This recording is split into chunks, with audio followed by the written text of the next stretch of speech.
Senator Bato de la Rosa nagsalita na at binira si Benny Abante, nang hingi Senator Bato ng advice kay Senator President Chis Escudero, at sinabi daw ni Senator na, "You may not attend," at sinunod niya ang advice ng butihing senador. Noong lumabas daw yung impormasyon na ganon, tinanong daw niya si Senador Escudero na ano ba ang guidance mo sa akin, attend ba ako or hindi, at sabi daw you may not attend at nagpapasalamat siya. Panoorin natin ang buong interview. Maraming issue. Unahin natin yung invitation ng Committee on Justice sa inyo, kay dating President Duterte. Decided ka na po ba not to attend sa House inquiry? Yes, decided ako na initially, nag-iisip ako kung baka mamaya kung mag-attend si former President Duterte, then mapilitan ako mag-attend talaga dahil I don't want him to face the hearing siya lang. Samahan ko talaga siya. But this morning and last night, I have received an information na talagang ayaw niya rin pumunta, ayaw mag-attend, so case closed na. Hindi talaga ako pupunta. So final na. Ano yung concern niyo, sir? Baka hindi maging maganda yung treatment, kaya ayaw niyo humarap sa House inquiry? Hindi naman, wala man akong problema. Expected naman talaga natin yan kapag no, yung mga lalong-lalo na yung mga makakaliwa na mga membro ng lower house ay siguradong they will be ganging up on me. Alam ko na yan Alam ko na yan. But wala akong problema doon. Ang sa akin lang is na ayaw ko maging president.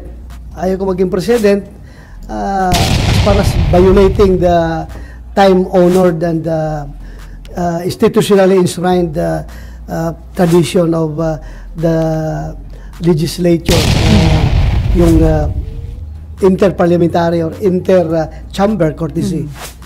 So, i-clarify ko lang, sir, in-advise po ba kayo ni SP Escudero not to attend? Yes, sabi niya sa akin, you may not attend. So, I sought his advice, his guidance. Nung lumabas yung informasyon na gano'n, tinanong ko siya kung ano bang guidance mo sa akin, attend ba ko or hindi. Sabi niya, you may not attend. So, thank you, I will not attend. Kasi according to Congressman Abante, susulat daw sila kay SP Escudero. And they are saying na hindi naman daw kayo imbisigahan as senator, but as former PNP chief. Walang problema nga doon. Sabi ko nga, wala akong problema. Yun nga lang. I choose not to attend. May option naman tayo May option naman tayo. They can invite us. And we can also invite them. But we reserve the option to attend or not. And also them, pwede rin silang imbitahan at pwede rin silang hindi mag-attend. Depende sa kanila. Depende rin sa akin. So, my final decision is not to attend. Pero so, hindi ba parang mapagkakaitan kayo ng chance to answer directly yung mga issue may kaugnayan dun sa nangyari sa war on drugs ng former administration? Hindi yan ay pagkait sa akin because noon pa man, hindi pa nakulong si dating Senator Laila de Lima, nag-imbestiga na siya noon. At saka yung House of Representatives, nag-imbestiga na rin noon. So parang tingin ko, ipabalik-balik na lang yung investigation. If they have the goods, they have the evidence, then why not file in court right away? So pabalik-balik na lang. So sabi ko, for me, I find it useless to attend. Dahil masasayang lang yung oras natin at pabalik-balik lang yung tanong, pabalik-balik ang sagot. So sir, pabalik-balik ang tanong, pabalik-balik ang sagot, pabalik-balik ang investigation. Ano yung nakikita niyo motibo? Bakit binuhay ng House ang hearing sa war on drugs ng former administration? Ano pa? Ano pa? Ano nga, sir? Sino ang nagtawag ng resolution? But then again, I don't like to intrude into their function, into their turf. Because nga, sabi ko nga, we have to respect interparliamentary courtesy tradition. Respetuhin natin yan. Sige lang, kung mag-imbestiga sila, wala pa akong problema. In the same manner, pag kami rin nag-imbestiga, kami rin may ginagawa dito, huwag na sila makialam dapat. We respect each other. But then again, ako'y nagpapasalamat sa kanila sa ginagawa nilang investigasyon. Baka kala ninyo, ako'y naiinis sa kanilang ginagawang investigasyon. Bagkos ako'y nagpapasalamat sa kanilang ginagawa dahil nga it only goes to show to the international community that the criminal justice system is perfectly functioning here in the Philippines at wala na silang pakialam dapat dahil talagang gumagana not only the criminal justice system but including the legislature. They are functioning. They are investigating this case. So hindi na ipagkait ang hustisya dito sa ating bansa dahil ang dami nag-imbestiga pati na ang Kongreso. So parang favorable para sa That's favorable on our part dahil makita ng international community gumagana naman talaga ang hustisya sa Pilipinas pati nga ang legislature ay nakikialam sa investigasyon na ito. Di ba? So sir, yung decision nyo ni former President Duterte not to attend, hindi naman po dahil ayaw nyong makaharap si dating Senator Leila de Lima kasi invited din po siya doon. Well, masaya nga akong makaharap ko siya. I would like to congratulate her for her freedom. O yung pagkalabas niya, gusto ko sana. In fact, wala ba akong bad blood against Senator de Lima? Binisita ko pa nga siya noon sa kulungan nung ako yung PNP. Kinumusta ko siya doon. Wala akong problema kung magkaharap tayo. So sir, gusto niyo i-congratulate dahil kumbinsido rin ba kayo na walang matibay na ebidensya o malakas na kaso laban sa kanya? That I cannot say. Hindi ako kumbinsido. Kumbinsido man ako or hindi kumbinsido. I don't know the nitty-gritty of the case.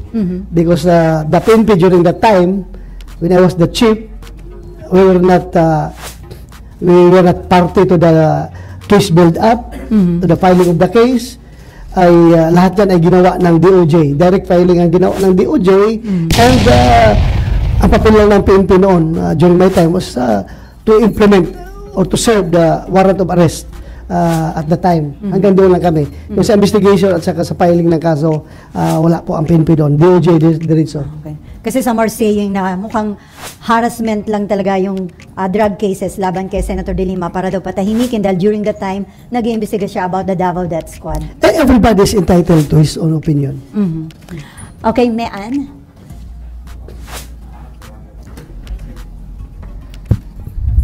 Yes, Mayan. Morning. Sabi niyo, useless naman umaten. Sabi niyo po, sir, useless naman umaten sa hearing of House. Pero bakit ang malaking factor ni for you, a-attend ka na rin? Kahit na feeling ko useless yung... Well, that's pagmamahal sa tao. Ayaw kung siya lang ang humarap doon na wala ako. Kailangan kasama ako dahil unfair naman sa kanya, no? Siya ang presidente doon, ako ang chief PNP. I was his implementer in the war on drugs. Tapos hayaan ko lang siya humarap doon. O kung may mga tanong doon na hindi kayang tanungin, hindi kaya sagutin at his level as the president, yung sa level ng chief PNP na tanong, dapat masagot ko rin. Hindi ko hahayaan na hindi ko siya matulungan pag siya ay tinatanong. So, Sir, you said nalaman niyo kagabi final answer ni dating Pangulong Duterte na hindi siya darating. What was the conversation about? Was it over the phone? And ano pong reason ng Pangulo ba't hindi siya darating sa hearing? well, I was just informed by one of his former cabinet member. Nagsabi sa akin na hindi mag-attend si Pangulong Duterte. So, I just got the information from somebody. Hindi naman, but one of his former cabinets. So sir, may nakikita ba kayong political motive? Di ba usually ang investigation in aid of legislation? Pero sabi niyo nga pa ulit-ulit, so may nakikita ba kayong political motive? Meron naman talaga. Just gusto lang talaga nilang ipin down si Pangulong Duterte. Ito nga, we'll go to ICC. Na functioning naman yung ating mga korte dito. Di ba? Kasi gusto nila na ilalamp lahat yan na gawin na crimes against humanity at ipapasa sa ICC where in fact, in truth and in fact, na some of these cases, pagdating pala sa DOJ, dismiss na agad ang kaso dahil through proper investigation, lalabas at lalabas na justified yung ginawa ng police, justified yung nangyayari, at lahat ay ginagawa within the framework of within the legal framework. So, gusto na isama yung lahat para by the numbers ihatid sa ICC, Yun ang gusto nila. Hindi nga nag-prosper dito sa local courts, hindi nga pumapasa, doon na pa sa ICC. And we have to treat each case individually. Hindi ko sinabi I must say it clear. Hindi ko sinabi na walang nangyayaring human rights violation during the war on drugs. Aminado tayo dyan na mayroong mga kaso na talagang na-violate yung right ng tao. Kasi kung wala, dapat hindi nakakasuhan yung mga pulis na gumawa ng kalokohan. Kasi kung wala, dapat walang pulis na yun na konbikto, nakasuhan, na konbikto, na kulong. So, meron talaga, meron at meron. Kaya nga dapat imbestigahan individually bawang kaso. Hindi man dito yung isang one act lang na crime against humanity na 100 lang na eroplano binagsakan ng napambam yung isang village, sunog lahat ng tao, patay lahat ng tao. Hindi man ito ganun. May individual man ito na anti-drug operation na nangyayari. So, paano mo imbestigahan as a whole? You treat each case individually. Dapat. Okay, RG Cruz from ABS. Palit ni siya. Sir, ika-clarify ko lang. Yes, RG. You believe na yung pag-iimbestiga ng House, because you said you welcome it earlier, proves na hindi kailangan ng Yes. Yes. But sir, That everyone is working here in the Philippines as far as justice. At the attainment of justice is concerned. so gagamitin yung argument yun, sir, sa ICC? Well, that's a rational being will really conclude na talaga gumagana. So, hindi ko naman sabi na i-capitalize ko yan. I'm just telling you what I see. Before Mayan, sir, si former Senator De Lima, after ng dismissal ng kanyang drug cases, sabi niya, napatawad na niya yung mga tumistigo laban sa kanya dahil mga nag-recant daw yung mga yon. Pero hindi pa niya handang patawarin ng dating Pangulong Duterte. At ang sabi niya, umaasa siya na uusad na yung kaso laban sa dating Pangulo sa ICC at sana daw ay humantong na yon sa pag-i-issue ng warrant of arrest. Any comment on that, sir? Ewan ko kung paano niya sinasabi yan na abogado naman sana siya. Bakit pupunta pa siya ng ICC na may korte naman tayo dito? Hindi naman it's not, dalawa lang naman yung grounds para pumasok ng ICC. Okay. If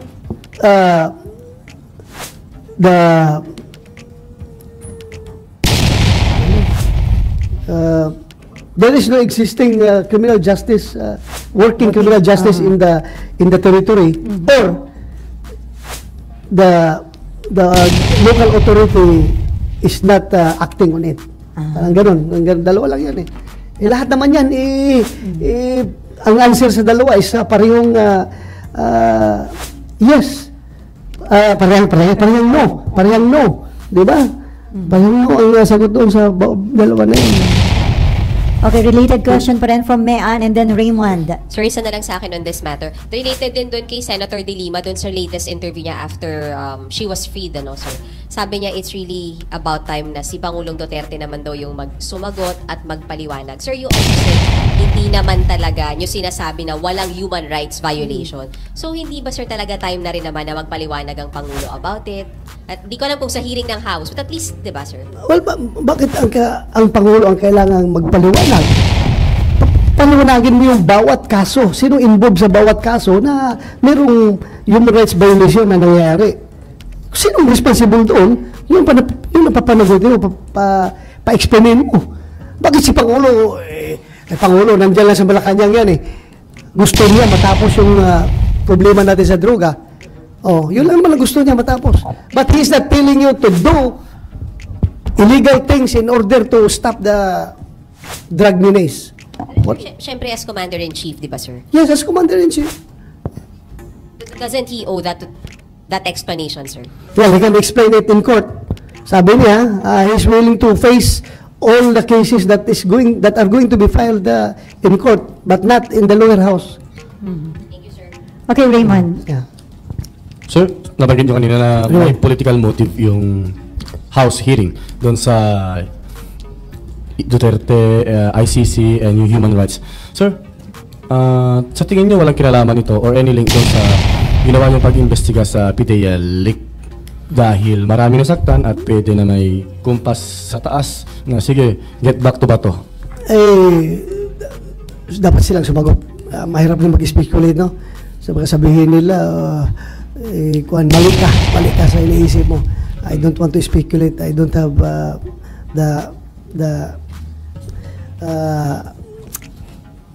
the correct information. As of now, wala akong information sa ganon. Yung may binanggit si Senator De Lima after being freed, sabi niya babalikan daw niya yung mga may kumbaga nasa likod ng kanyang pagkakakulong for 6 years or more. Everyone deserves justice. If she feels siya nangangailangan ng hustisya, then we have the courts to go to. So, no regrets. No regrets at all from your end being the implementer of the anti-drug war. No Regrets. regrets. Okay,